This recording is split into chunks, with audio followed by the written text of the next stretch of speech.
저는 아들의 영정 앞에 무릎을 꿇었습니다. 진호의 환한 미소가 액자 속에서 저를 바라보는데 가슴이 찢어질 듯 했어요. 세상 그 어떤 부의 무게도 자식을 먼저 보내는 이 고통보다 무겁지 않다는 걸 이제야 알게 되었죠. 검은 옷을 입은 조문객들이 끊임없이 들어오는 가운데 가슴 속에서 파도처럼 밀려오는 통증을 느꼈습니다. 처음에는 슬픔 때문이라 생각했어요. 그런데 갑자기 숨이 가빠지고 심장이 터질 듯 아파왔습니다. 다리도 후들거리기 시작했죠. 회장님, 괜찮으세요? 누군가의 목소리가 희미하게 들렸지만 대답할 힘이 없었어요. 시야가 흐려지면서 바닥으로 쓰러지는 순간 이제 진호를 만날 수 있을까 하는 생각이 스쳐 지나갔습니다. 정신이 흐릿한 가운데 누군가 제 손목과 발목을 잡는 것이 느껴졌어요. 날카로운 것이 살을 파고드는 느낌이었지만 이상하게도 고통은 없었습니다. 오히려 숨이 트이고 심장의 통증도 서서히 가라앉았죠. 천천히 눈을 떴을 때 제 앞에는 젊은 여성이 있었습니다. 장례 지도사로 보이는 그녀의 손에는 침통이 들려 있었어요. 그녀 덕분에 제가 살아난 거였죠. 고맙습니다. 간신히 말을 이었습니다. 하지만 그녀의 얼굴을 보는 순간 이상한 감정이 밀려왔어요. 어딘가 낯익은 모습이었습니다. 마치 오래전부터 알고 있었던 사람처럼 느껴졌죠.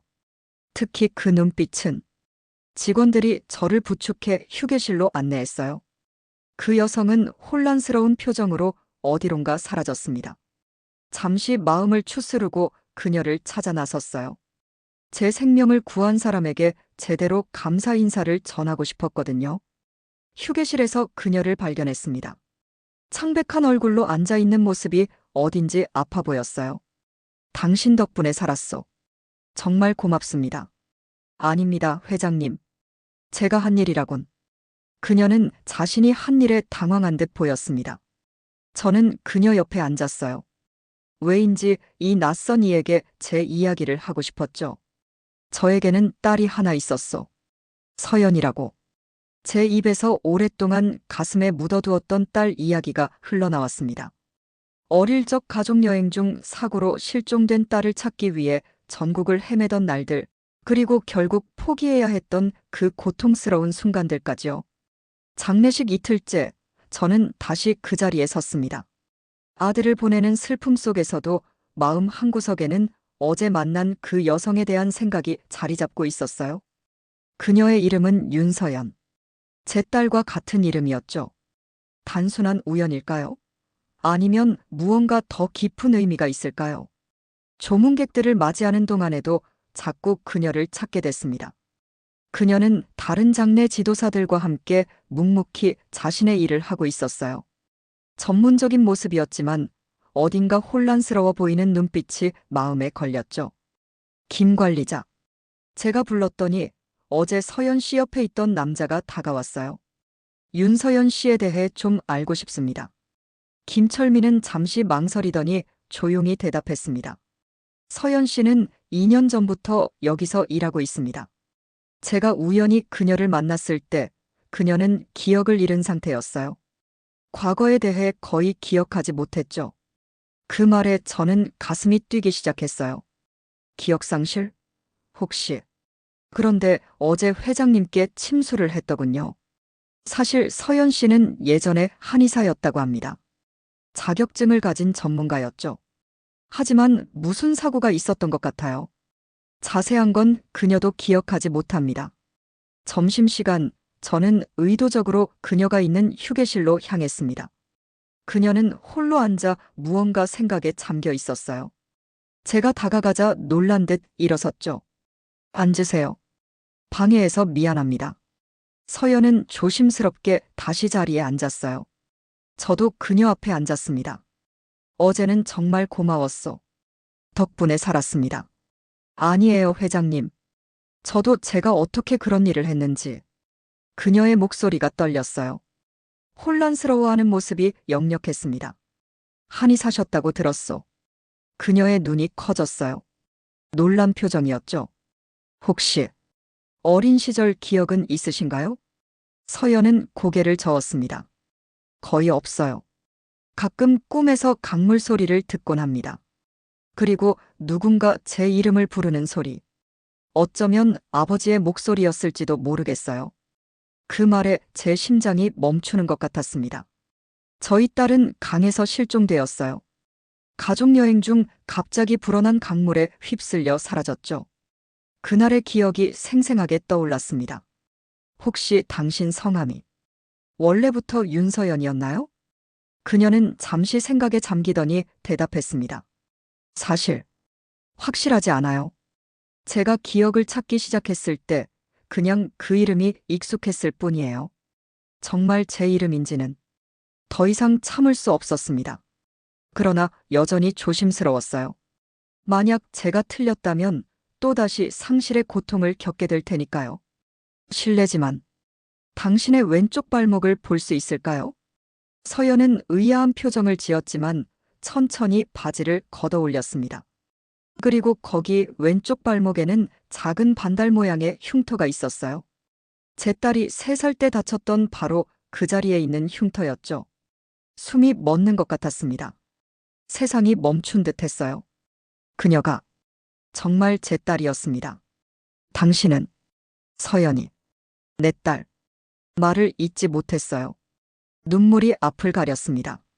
서연은 혼란스러운 표정으로 저를 바라봤죠. 아직 그녀는 모르고 있었지만 저는 알았습니다. 제가 수십 년간 찾아 헤매던 딸을 마침내 찾았다는 것을요. 저는 서연의 손을 조심스럽게 잡았어요. 그녀는 여전히 혼란스러운 표정으로 저를 바라보고 있었습니다. 제가 그녀의 아버지라고 믿기에는 너무 갑작스러운 일이었을 테니까요. 서연아, 내 왼쪽 발목의 그 흉터는 내가 3살 때 생긴 거야. 우리 집 마당에서 놀다가 넘어져서 다쳤지. 의사가 꿰맬 필요는 없다고 했지만 그 흉터는 반달 모양으로 남았어. 서연의 눈이 커졌어요. 그녀의 손이 미세하게 떨리는 것이 느껴졌습니다. 그리고 내가 5살 때 넌 항상 분홍색 토끼 인형을 안고 다녔어. 잠을 잘 때도 그 인형을 꼭 안고 자야 했지. 서연의 눈에서 눈물이 흘러내렸습니다. 그녀의 기억 속에서 무언가가 깨어나고 있었어요. 토끼, 인형. 그녀가 중얼거렸어요. 맞아, 서연아. 그리고 내가 6살 때 우리는 가족여행을 갔어. 강원도의 한 계곡이었지. 그곳에서 갑자기 비가 내리기 시작했고 목이 메어 말을 잇지 못했습니다. 그날의 기억은 여전히 가슴을 찢는 고통으로 다가왔어요. 휴게실에 앉아 딸 이야기를 꺼내기 시작했습니다. 오랫동안 가슴속에 묻어두었던 이야기였지만 윤서연 앞에서는 자연스럽게 말이 흘러나왔어요. 마치 오래된 상처를 풀어내는 듯한 느낌이었습니다. 어릴 적 가족여행 중에 딸아이가 실종됐어. 강원도 계곡이었죠. 갑자기 비가 내리기 시작했고 물이 불어났습니다. 말을 이어가는 동안 그날의 기억이 생생하게 떠올랐어요. 딸의 비명소리, 필사적으로 그 아이의 이름을 부르며 계곡을 뛰어다녔던 제 모습, 그리고 아무것도 찾지 못한 절망감까지. 수십 년간 전국을 헤매며 찾아다녔지만 결국 목이 메어 말을 잇지 못했습니다. 윤서연의 얼굴에는 이상한 빛이 어렸어요. 그녀는 제 이야기를 들으며 고통스러워 보였죠. 단순히 타인의 아픔에 공감하는 것 이상의 무언가가 느껴졌습니다. 괜찮으세요? 그녀에게 물었어요. 윤서연은 이마를 짚으며 고개를 저었습니다. 두통이 갑자기 심해졌네요. 죄송합니다. 그때 김철민이 다가왔어요. 그는 윤서연의 상태를 보고 걱정스러운 표정을 지었습니다. 서연 씨, 괜찮아요? 약 가져올까요? 윤서연은 고개를 저었어요. 그리고 갑자기 저를 바라보더니 이상한 질문을 했습니다. 회장님 혹시 그 딸의 이름이? 말을 이으려는 순간 그녀의 얼굴이 창백해졌어요. 그리고 충격받은 표정으로 제 눈을 똑바로 바라봤습니다. 서연, 이었나요? 그 질문에 제 심장이 멎는 듯 했어요. 어떻게 알았을까요? 사전에 제 가족사를 조사했던 걸까요? 그러나 그녀의 표정은 너무나 진실되어 보였습니다. 그렇소. 내 딸의 이름은 서연이었소. 어떻게 알았지? 윤서연의 눈에서 눈물이 흘러내렸어요. 그녀는 떨리는 손으로 제 손을 잡았습니다. 제 기억 속에서 누군가 서연아라고 부르는 소리가 들려요. 남자의 목소리였죠. 아마도 아버지의 목소리였을지도 모릅니다. 흔들리는 마음을 진정시키려 했지만 쉽지 않았어요. 혹시 그녀가 정말 제 딸일까요? 하지만 그런 기적이 일어날 리 없다고 생각했습니다. 그저 우연의 일치일 뿐이라고요. 당신의 성함은 원래부터 윤서연이었나요? 그녀는 고개를 저었어요. 사실 확실하지 않아요. 기억을 잃었을 때 병원에서 그렇게 불렀고 그 이름이 익숙했을 뿐이에요. 제 마음속에 의심의 여지가 없어졌습니다. 그러나 여전히 조심스러웠어요. 너무 많은 실망을 겪었으니까요. 혹시 왼쪽 발목에 작은 반달 모양 흉터가 있나요? 윤서연의 눈이 커졌습니다. 그녀는 천천히 바지를 걷어 올렸어요. 그리고 거기 제가 기억하는 바로 그 자리에 흉터가 있었습니다. 3살 때 마당에서 넘어져 다쳤던 그 흉터였죠. 당신은 말을 잇지 못했어요. 눈물이 앞을 가렸습니다. 그녀도 혼란스러운 듯 했지만 그 눈빛에는 점점 깨달음이 어리기 시작했어요. 아, 뭐지? 그 한마디에 모든 감정이 폭발했습니다. 서연을 끌어안았어요.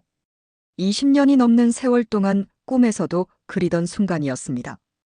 딸을 다시 품에 안을 수 있다는 것, 그 기적 같은 순간이 현실이 되었다는 사실이 믿기지 않았어요. 장례식장이 조용해진 후 저는 김철민을 따로 불러 이야기를 나누었습니다. 그는 제 딸을 위해 많은 도움을 주었으니까요. 사무실에서 만난 그는 놀랍도록 차분했어요. 마치 이런 상황을 예상했던 것처럼 보였습니다. 처음부터 알고 계셨습니까? 제가 물었죠. 김철민은 고개를 저었습니다. 아니요, 회장님. 단지 의심이 있었을 뿐입니다. 서연 씨가 처음 이곳에 왔을 때 그녀는 자신에 대해 거의 아무것도 기억하지 못했어요. 하지만 가끔 꿈에서 누군가 자신을 부르는 소리를 듣는다고 했죠. 그의 말에 고개를 끄덕였어요. 김철민은 계속해서 이야기했습니다. 그리고 어제 회장님께 침수를 했을 때 처음으로 그녀의 과거 모습을 볼 수 있었죠. 서연 씨는 한때 뛰어난 한의사였어요. 하지만 의료사고 이후 심한 자책감에 시달렸고 그 충격으로 기억상실증에 걸렸다고 합니다. 가슴이 아팠습니다. 제 딸이 혼자서 그런 고통을 견뎌야 했다니 아버지로서 지켜주지 못했다는 자책감이 밀려왔어요. 김 관리자, 그동안 제 딸을 돌봐주셔서 감사합니다. 그는 미소를 지었어요. 서연 씨는 특별한 사람입니다. 처음 만났을 때부터 그녀에게서 따뜻함과 진실함이 느껴졌죠. 그리고 무엇보다 놀라운 치유의 능력을 가지고 있습니다. 사무실에서 나와 서연을 찾았어요. 그녀는 직원 휴게실에서 혼자 앉아 있었습니다. 제가 다가가자 고개를 들어 미소 지었죠. 그 미소에서 아내의 모습이 보였습니다. 너무나 닮았어요. 아버지. 그 한마디가 제 가슴을 따뜻하게 했습니다. 20년 넘게 기다려온 그 부름이었어요. 서연아, 이제 집에 가자. 그녀는 고개를 끄덕였지만 곧 걱정스러운 표정을 지었습니다. 하지만 제 일은 걱정 마. 김철민 씨와 이야기했어. 당분간 휴가를 내도 된대. 우리는 함께 장례식장을 나섰어요. 밖은 이미 어두워져 있었고 별이 빛나는 밤하늘이 우리를 맞았습니다. 차로 향하는 동안 서연이 물었어요. 어머니는 어떻게 지내세요? 그 질문에 발걸음이 멈춰졌습니다. 아직 말하지 않았다는 것을 깨달았어요. 서연아, 내 어머니는 내가 실종된 지 5년 후에 세상을 떠났단다. 너를 찾지 못한 슬픔이 너무 컸어. 심장병으로. 서연의 얼굴이 창백해졌습니다. 그녀는 아무 말도 하지 못한 채 멈춰 섰어요. 눈물이 그녀의 뺨을 타고 흘러내렸죠. 제가 어머니를 만날 수 없다는 거네요. 그 말에 가슴이 찢어지는 듯 했어요. 저도 눈물을 참을 수 없었습니다. 다음 날 아침 저는 일찍 일어나 부엌에서 아침 식사를 준비했어요. 오랜만에 누군가를 위해 음식을 만든다는 생각에 가슴이 설렜습니다. 특히 그 사람이 제 딸이라면 더욱 그렇죠. 서연이 계단을 내려오는 소리가 들렸어요. 그녀는 아직 잠옷 차림이었습니다. 어색한 미소를 지으며 부엌으로 들어왔죠. 아침부터 이러시면 어떡해요? 제가 할게요. 괜찮아. 오랜만에 딸을 위해 요리하는 건데 즐겁단다. 서연은 조용히 식탁에 앉았어요. 그녀의 눈에는 여전히 혼란스러움이 어려 있었습니다. 어제의 감격이 지나간 후, 이제는 현실적인 문제들이 떠오르는 시간이었겠죠. 아버지, 제가 정말 아버지의 딸인가요? 이게 모두 꿈이 아닌가요? 접시를 내려놓으며 그녀의 곁에 앉았어요. 서연아, 혈액 검사를 통해 확인할 수도 있어. 하지만 내 마음은 이미 알고 있단다. 내가 내 딸이라는 것을. 서연은 고개를 끄덕였습니다. 아마도 그녀도 마음 깊은 곳에서는 알고 있었을 거예요. 그리고 문득 자신의 왼쪽 손목을 들어보였죠. 여기. 이 자리에 작은 흉터가 있어야 해요. 4살 때 뜨거운 물에 데였던 자국. 놀랍게도 그곳에는 정확히 그 흉터가 있었습니다. 서연도 기억하고 있었던 거였어요. 맞아. 부엌에서 놀다가 주전자를 건드렸지. 엄마가 얼마나 놀랐는지. 아내를 떠올리자 가슴이 아려왔습니다. 그녀가 이 순간을 볼 수 있었다면 얼마나 기뻐했을까요? 서연도 비슷한 생각을 하고 있는 듯 했어요. 어머니 사진을 볼 수 있을까요? 저는 거실벽에 걸린 가족 사진을 가리켰습니다. 서연이 실종되기 전 우리 세 가족이 함께 찍은 마지막 사진이었어요. 서연은 천천히 다가가 사진을 바라봤죠. 그리고 손가락으로 어머니의 얼굴을 조심스럽게 쓰다듬었습니다. 기억나요? 어머니의 향기가 라일락 향이었죠? 그래, 내 어머니는 라일락 향수를 좋아했어. 어떻게 그것까지 기억하니? 서연은 미소 지었어요. 그녀의 눈에는 추억의 빛이 어렸습니다. 어머니 무릎에 앉아 책을 읽던 기억이 나요. 어머니가 제 머리를 쓰다듬어 주실 때마다 그 향기가 느껴졌거든요. 아침 식사를 하면서 서연은 점점 더 많은 기억들을 되찾아갔어요. 가족여행, 생일 파티, 유치원에서 있었던 일들. 단편적인 기억들이었지만 하나하나가 소중했습니다. 아버지, 한의사로 돌아가고 싶어요. 제 실수를 인정하고 다시 사람들을 치료하고 싶습니다.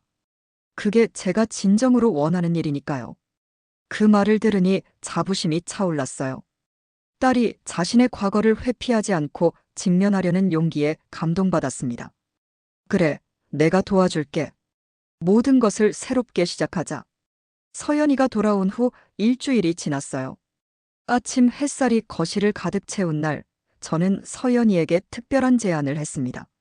새로운 가족 사진을 찍자고 말이죠. 처음엔 망설이던 서연이도 곧 밝게 웃으며 동의했어요. 아버지, 정말 좋은 생각이에요. 새로운 시작을 기념하는 의미가 될 것 같아요. 서연이의 말에 가슴이 따뜻해졌습니다. 사진관을 예약하고 우리는 함께 옷을 고르러 나갔어요. 쇼핑하는 내내 서연이의 웃음소리가 제 귀에 음악처럼 들렸죠. 딸과 함께하는 평범한 일상이 이토록 소중할 줄 몰랐습니다. 이 옷은 어떠세요? 아버지에게 잘 어울릴 것 같은데요. 서연이가 네이비색 정장을 들어 보였어요. 그녀의 안목이 놀라웠습니다.